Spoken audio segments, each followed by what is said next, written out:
Assalamualaikum warahmatullahi wabarakatuh. Pada video pembelajaran kali ini, saya akan menyampaikan materi tentang konsep dasar sistem kontrol, yaitu tentang sistem kontrol closed loop dan sistem kontrol open loop.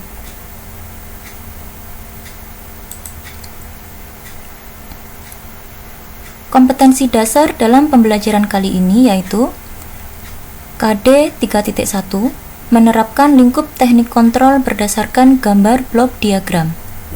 4.1 membuat gambar blok diagram teknik kontrol terbuka atau open loop dan teknik kontrol tertutup atau closed loop.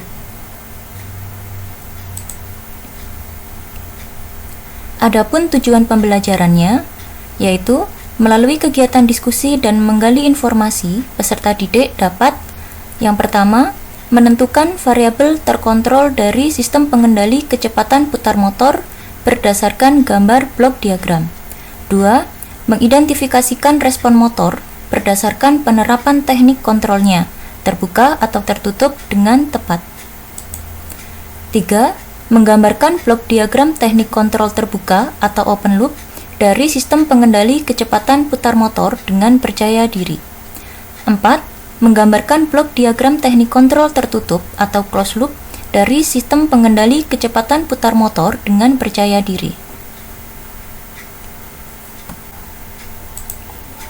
Selanjutnya, masuk ke materi inti pembelajaran.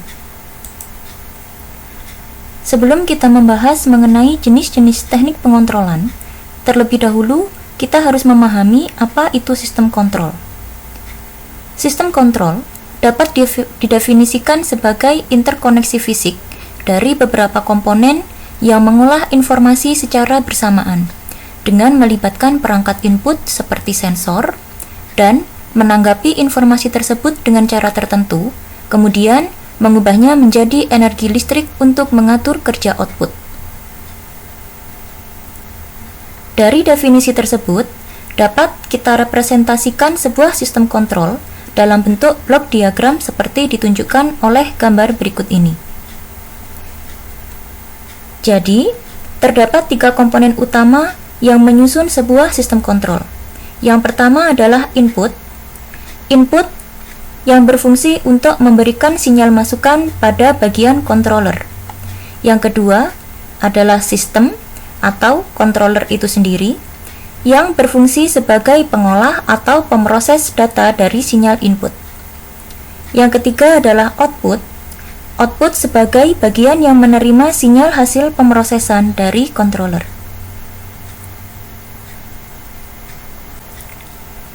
Berdasarkan jenis pengontrolannya, sistem kontrol dibedakan menjadi 2.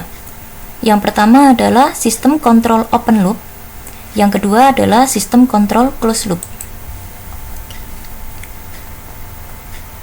Sistem kontrol open loop. Sistem kontrol open loop merupakan jenis pengontrolan sistem kontrol di mana dalam sistem tersebut tidak memantau atau mengukur kondisi sinyal keluaran dikarenakan tidak memiliki sistem umpan balik atau feedback. Blok diagram dari sistem kontrol open loop ditunjukkan oleh gambar berikut ini. Terdapat beberapa bagian yang menyusun sebuah sistem kontrol open loop. Yang pertama adalah set point. Set point merupakan input dari controller, di mana set point ini adalah sebuah nilai yang dikehendaki untuk mendapatkan respon output yang diinginkan.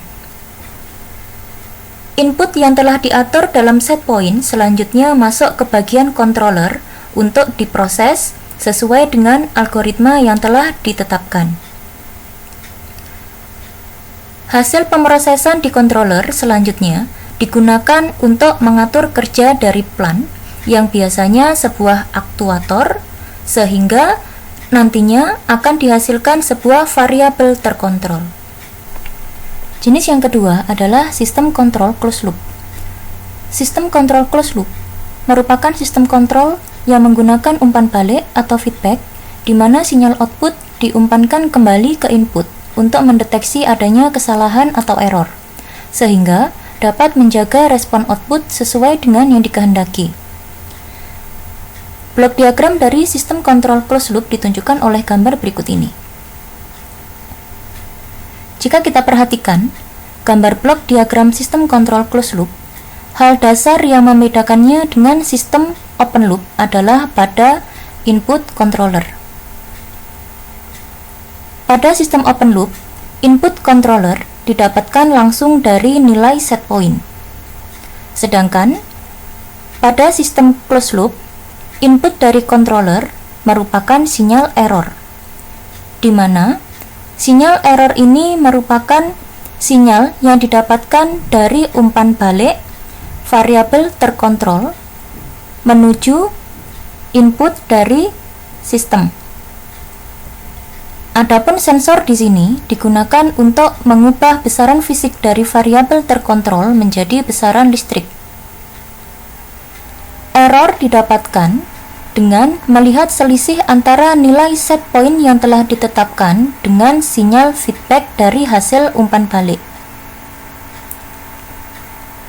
Dengan demikian, dengan adanya sistem umpan balik ini, jika terjadi ketidaksesuaian kerja output sesuai dengan yang diinginkan, maka sistem dapat mendeteksi dan memberikan respon yang sesuai.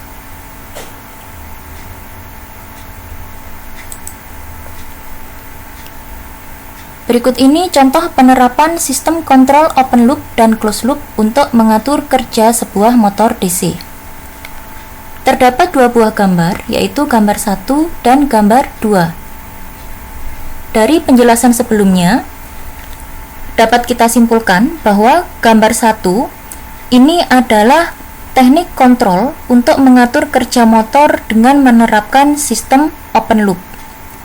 Sedangkan pada gambar 2 ini merupakan sebuah sistem yang mengatur kerja motor dengan menerapkan closed loop. Pada sistem kontrol motor yang menerapkan sistem open loop, dapat kita amati bagaimana cara kerjanya. Di sini terdapat 3 komponen utama yang menyusun sistem.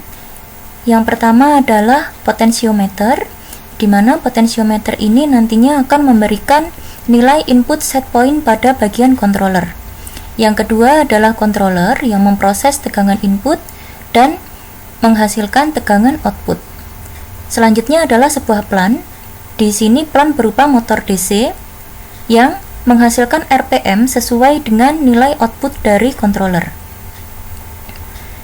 Pada sistem ini, motor berputar hanya berdasarkan berapa nilai dari set point, tanpa melihat adanya kemungkinan gangguan pada sistem seperti efek pembebanan pada motor.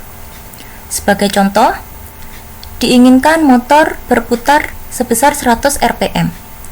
Pada kasus ini, sistem tidak dapat mendeteksi jika putaran motor sewaktu-waktu berubah tidak sesuai, misalkan kurang dari 100 rpm akibat adanya pembebanan pada motor tersebut. Hal yang demikian dapat teratasi dengan menerapkan sistem kontrol closed loop.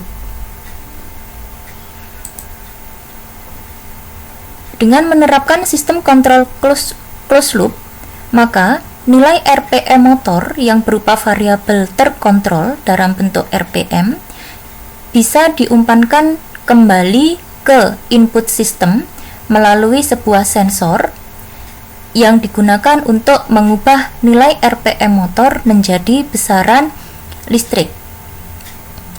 Sinyal listrik dari putaran motor tadi selanjutnya diumpan balikkan menjadi sinyal feedback. Dari sinilah nanti akan didapatkan nilai error. Nilai errornya adalah merupakan nilai selisih dari set point yang telah ditetapkan dikurangi dengan sinyal feedback dari perubahan nilai RPM motor menjadi sinyal listrik, sehingga controller akan memproses input berupa error atau perbedaan antara set point dengan feedback dan akan memprosesnya sedemikian rupa sehingga dihasilkan output untuk menggerakkan motor sesuai dengan RPM yang diinginkan. Terima kasih, selamat belajar. Wassalamualaikum warahmatullahi wabarakatuh.